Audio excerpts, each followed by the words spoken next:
সম্মানিত দর্শক, দিল্লিতে অবস্থানরত বাংলাদেশের সাবেক প্রধানমন্ত্রী শেখ হাসিনা তার জবান কোনো অবস্থাতেই বন্ধ করা যাচ্ছে না। ফুসফাস করে তিনি কথা বলেই চলেছেন, একের পর এক সাক্ষাৎকার দিয়েই যাচ্ছেন। সেটা নিজের বক্তব্যের মাধ্যমে হোক, লিখিত বক্তব্যের মাধ্যমে হোক, কখনো কখনো টেলিগ্রামে, কখনো কখনো সেই সামাজিক যে মাধ্যমগুলো রয়েছে সেখানে, আবার রয়টার্স, ওয়াশিংটন পোস্ট থেকে শুরু করে ইকোনমিক্স, মানে যত সেই হিন্দুস্তান টাইমস, পাকিস্তানের ডন, ইন্ডিয়ান এক্সপ্রেস, যত বিখ্যাত পত্রিকা রয়েছে দুনিয়ার, এই জাপান, জার্মানি, অস্ট্রেলিয়া, সমস্ত পত্রপত্রিকাগুলোতে কোথা থেকে তিনি সেই সমস্ত লবিস্ট টবিস্ট ম্যানেজ করে, সেটা তিনি করে না ভারত সরকার করে আল্লাহই জানে, একটার পর একটা বোমা ফাটিয়ে যাচ্ছেন গত 2 বছর ধরে। আওয়ামী লীগ বাংলাদেশে আমরা খুঁজে পাচ্ছি না। পথে ঘাটে কোথাও আমি আওয়ামী লীগকে দেখি না। মাঝে মধ্যে 2 একজন সালাম দেয়, কানে কানে এসে বলে যে ভাই অমুক জায়গার অমুক ছাত্রলীগ বা আওয়ামী লীগের অমুক কমিটিতে ছিলাম। কিন্তু ঠিক ওইভাবে জনারণ্যে বুক ফুলিয়ে সিনা উঁচিয়ে বাংলাদেশে কোথাও কোনো ওইভাবে বাস্তব আওয়ামী লীগ দেখা যাচ্ছে না। কিন্তু শেখ হাসিনার যে টোন, তার বক্তব্য, তার কৌশল, হোয়াট এভার মেবি, তার সেটা জারি জুরি বাহাদুরি, এটা কেবলমাত্র তার জবান, যেটাকে আমরা বাংলায় বলতে পারি সুপা, সরস্বী করে সু পয়া করে পা, সুপা। এই সুপার জোরে বাংলাদেশের যে আমরা ৫৫,৫৯৮ বর্গ মাইল এলাকার মাটি, বাতাস যেটাকে বলা ইথার, তারপরে এখানে যত নদ নদী সমুদ্র পাহাড় আছে, সব জায়গাতেই শেখ হাসিনার সেই জবান মোবারক থেকে, সুপা মোবারক থেকে যা বেরোচ্ছে, ওইগুলো নিয়ে টিয়া পাখি গান রচনা করছে, ময়না পাখি নাচতেছে, ওইগুলো নিয়ে বাঘ হুঙ্কার দিচ্ছে, বাঘিনীর সাথে প্রেম করছে, ওইগুলো নিয়ে বানর তার বাদরামে শুরু করেছে শেখ হাসিনার বক্তব্য নিয়ে। তার বক্তব্য নিয়ে পাখি গানের সাথে সাথে নদীর ঢেউ ওইভাবে তৈরি হচ্ছে। পদ্মায় নদী ভাঙন শুরু হয় তার বক্তব্য দিয়ে, আবার কোনো কোনো জায়গাতে নদীতে চর পড়ে যায়। তার ভাষণের দাপটে পদ্মাতে ইলিশ বিলীন হয়ে সব ভারতে চলে যাচ্ছে। এখন ইলিশ পাওয়া যাচ্ছে না। ৩,০০০, ৩,৫০০ টাকা করে কেজি ইলিশের দাম। কোথায় গেল সেই কেজি? সব দোষ শেখ হাসিনার এই বক্তব্য দেওয়ার ফলে। এবং এই যে শেখ হাসিনার চোপা তার বক্তব্য, এটি আমাদের যারা শাসক দল, তাদেরকে এতটা বিরক্ত করছে যে তারা কেউ আসলে ঘুমাতে পারছেন না। সবার ঘুম হারাম হয়ে গেছে, সবার মেজাজ গরম হয়ে গেছে, সকলের শরীরে অ্যালার্জি উঠে গেছে। এবং ডক্টর মোহাম্মদ ইউনূস বিশ্বাস করেন, যদি শেখ হাসিনার জবানটা বন্ধ করতে পারতেন, তাকে আপনি গুলি মেরেও ক্ষমতা থেকে ছড়াতে পারতেন না। সে যে নির্বাচন দিয়ে চলে গেল, তারেক রহমান সাহেবের কাছে ক্ষমতা দিয়ে চলে গেল, 99% যে বাহাদুরি বা এর 99% যে ক্রেডিট, এটি মূলত শেখ হাসিনার জবান, শেখ হাসিনার চোপা, তার বক্তব্য, তার ট্রল। সে যেভাবে ওখানে প্রতিটা মুহূর্তে সেই ডক্টর মোহাম্মদ ইউনূসকে ভয় দেখাচ্ছিল, যেভাবে আতঙ্ক ছড়াচ্ছিল, যেভাবে টুস করে ঢুকে পড়ার কথা বলছিল, ওই অবস্থা আসলে শুনে কোনো জনই মানুষ আসলে যমুনাতে ঘুমানো যায় না। এখন অ্যাটলিস্ট ডক্টর মোহাম্মদ ইউনূস ঘুমাতে পারছেন, দেখেন তার চেহারাও ভালো হয়ে গেছে। কিন্তু যতদিন তিনি প্রধানমন্ত্রী ছিলেন বা প্রধান উপদেষ্টা ছিলেন, তার চেহারা কিন্তু নষ্ট হয়ে গিয়েছিল। এবং তিনি অনেকটা অসহায় হয়ে বারবার নরেন্দ্র মোদীকে পার্সোনালি রিকোয়েস্ট করেছেন, আচ্ছা ওনার সুপারটা একটু বন্ধ করা যায় না, তার মুখটা একটু বন্ধ করা যায় না। এই ভারত সেটা করে নাই। ভারত তো মানে কি বলবো, আমরা যেটাকে বলি ফাজিল, দুষ্ট, আমরা যেটাকে বলি, যাকে বলা হয় হয়তো দুষ্ট আর ফাজিল, এটাই ভালো। তো যখনই দেখলো যে বাংলাদেশের লোকজন শেখ হাসিনার মানে বক্তব্যে তারা অস্থির অনুভব করছে, এবং তাদের মানে ভারত সীমান্তে কামান জড়ো করেছে, খবর আসলো। তারপর সীমান্তে তারা হাজার হাজার সৈন্য সমাবেশ করেছে, এই খবরও তো আমরা বাংলাদেশে শুনেছি। অজিত দোভাল তাদের নিরাপত্তা উপদেষ্টা ঘন ঘন কলকাতা আসছে, তারপর তারা যে কোনো সময় এয়ার স্ট্রাইক করবে, সার্জিক্যাল অপারেশন চলবে। ভারতের সেই ময়ূখ রঞ্জন সাংবাদিক লাফিয়ে লাফিয়ে যত কথা বলল, আমরা বাঙালি ঘোড়ার ডিম কিচ্ছু ভয় পাই নাই।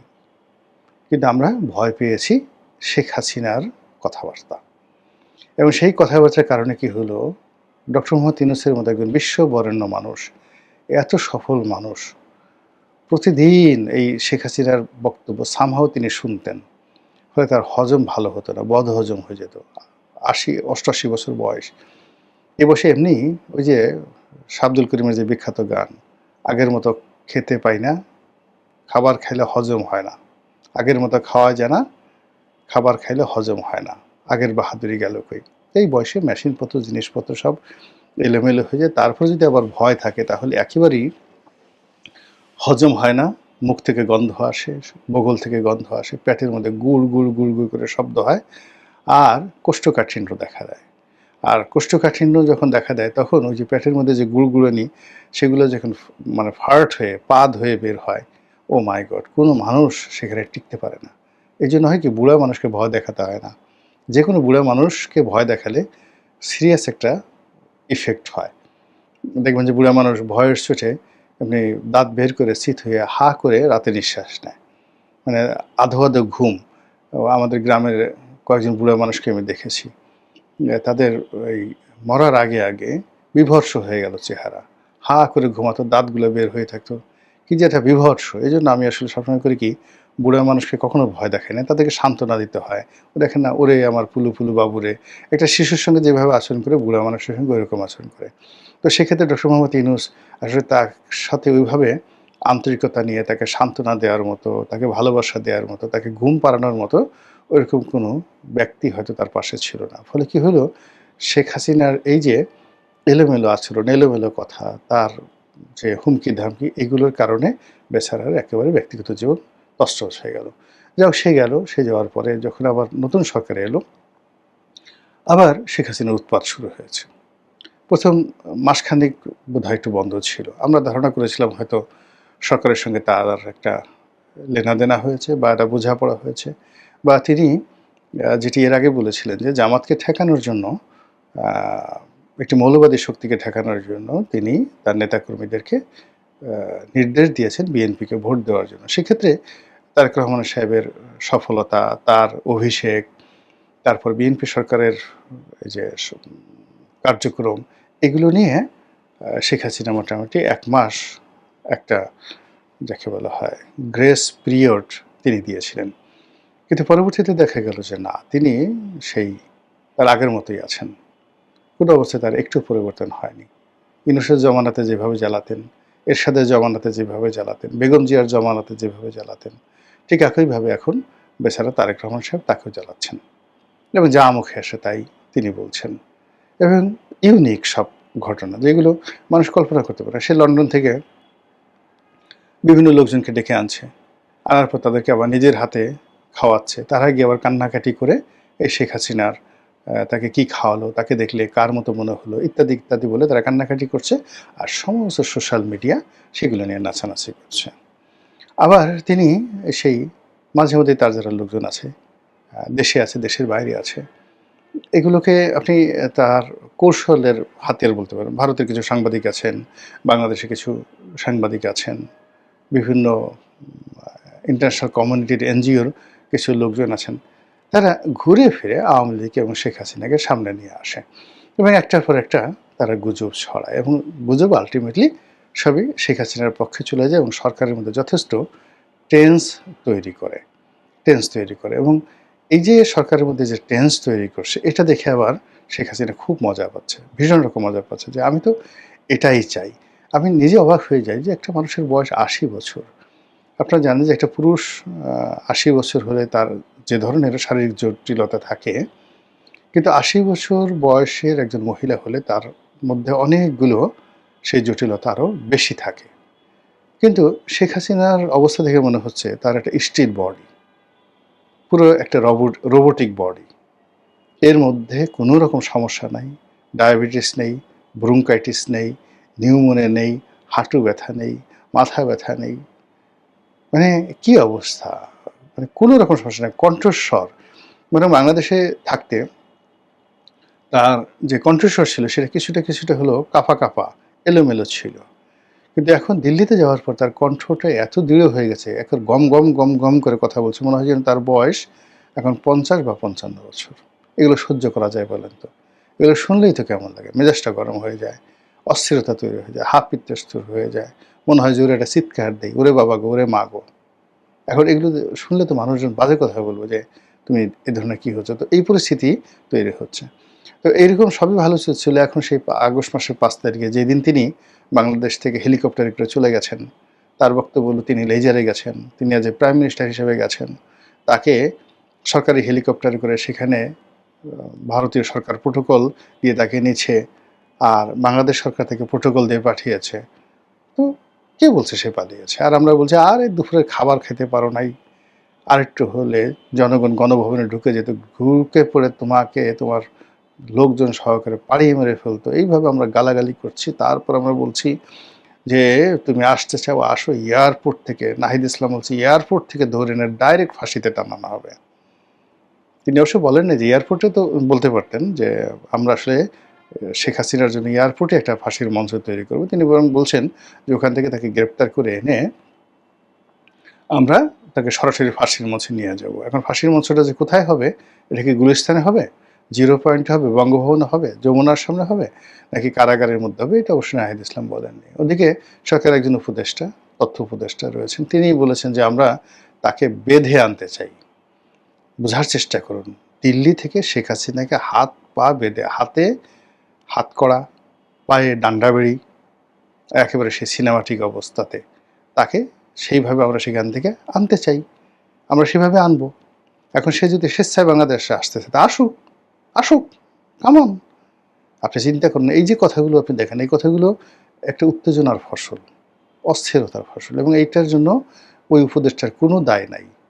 এই যে নাহিদ ইসলাম যে কথা বললেন, নাহিদ ইসলাম নির্দোষ লোক, তার কোনো দায় নেই, সব দোষ শেখ হাসিনার। এই কারণে সেই মাঝে মধ্যে এই কথাগুলো বলছে। এখন এই বর্তমান অবস্থাতে দেখেন, সে আবার এই 5 তারিখে সেই কি বলবে না না বলবে, কি করবে না না করবে, দিল্লিতে কি একটা অনুষ্ঠান করবে, সেটি নিয়ে সরকারের যারা লোকজন আছেন তাদের মেজাজ গরম হয়ে গেছে, মন খারাপ হয়ে গেছে, মেজাজ ঠিক রাখা যাচ্ছে না, অস্থিরতায় ভুগছে। ফলে সরকারের একজন কর্তা ব্যক্তি, ভারতের যে রাষ্ট্রদূত বাংলাদেশে আছেন মন্ত্রী পদমর্যাদায়, দীনেশ ত্রিবেদী, তার সঙ্গে দেখা করলেন, মানে দীনেশ ত্রিবেদীকে ডেকে আনলেন বা তিনি এলেন। এখন দীনেশ ত্রিবেদীর কাছে বললেন যে আপনি এই শেখ হাসিনার এই ভাষণ শাসন দেওয়া বন্ধ করেন। সে ওখানে বসে যদি রাজনৈতিক কর্মকাণ্ড করে, কথাবার্তা বলে, তাহলে এটা আপনার আমার সম্পর্কটা ভালো হবে না, বাংলাদেশের সাথে সম্পর্কটা ভালো হবে না। এবং ঠিক একই কিন্তু বিরক্ত হয়ে গেছিল ইনুস সাহেব। এখন ভারত তো এই যে বলে যে হ্যাঁ হ্যাঁ, মনে মনে উপরে বলে হ্যাঁ দাদা আপনি যেটা বলেছেন ঠিকই, আমরা কোনো কাজ করতে তাকে দেবো না, দেবো না, দেবো না, তখন ওরা বলে দেবো না, তাকে আটকে রাখবো এবং খাবার দাবারও কমায় দেবো, এবং আপনাদের ইচ্ছা অনুযায়ী সব কিছু হবে, চিন্তা করবেন না। আর ওই পাশে গিয়ে তারা বলে বোহেনজি চালিয়ে যান, আপনি আছেন বলেই তো আমরা আছি, আপনি কথা বলেন বলেই তো আমাদেরকে ডাকে, আপনি কথা না বলে তো আমাদেরকে ডাকতোই না, একেবারেই ডাকতো না। আমরা এই যে এখনও যে কিছুটা প্রাসঙ্গিক আছি, আপনি আমাদের কাছে আছেন, আপনি যদি জেলখানাতে থাকতেন তাহলে বাংলাদেশে যারা লোকজনরা আছে তারা ভারত নামক যে একটা রাষ্ট্র আছে, দিল্লির নামক যে একটা রাজধানী আছে, নরেন্দ্র মোদী নামক যে একজন প্রধানমন্ত্রী আছে, এটা বাংলাদেশের মানুষ ভুলেই যেত। আমরা যে এখন কথায় কথায় ভারতকে স্মরণ করছি, ভারতকে গুরুত্বপূর্ণ মনে করছি due to Sheikh Hasina, because Sheikh Hasina is there, এরা সেখানে আছে। এই জন্য ওখানকার দাদারা বলে যে আমরা ওখানে যা বলি বলি ওগুলো নিয়ে আপনি মনে কিছু করবেন না গো দিদি, আপনি আপনার মতো চালিয়ে যান গো। তার প্রেক্ষিতে কি হচ্ছে, উঠতে বসতে আমরা এই শেখ হাসিনার জবান দ্বারা নির্যাতিত হচ্ছি, নিপীড়িত হচ্ছি। কখন যে কার অবস্থা কি হয়, কখন যে তার এই বক্তব্য শুনে আমরা হার্ট অ্যাটাকে পড়ি, আল্লাহই জানে। আসসালামু আলাইকুম রহমতুল্লাহি ওয়া বারাকাতুহু।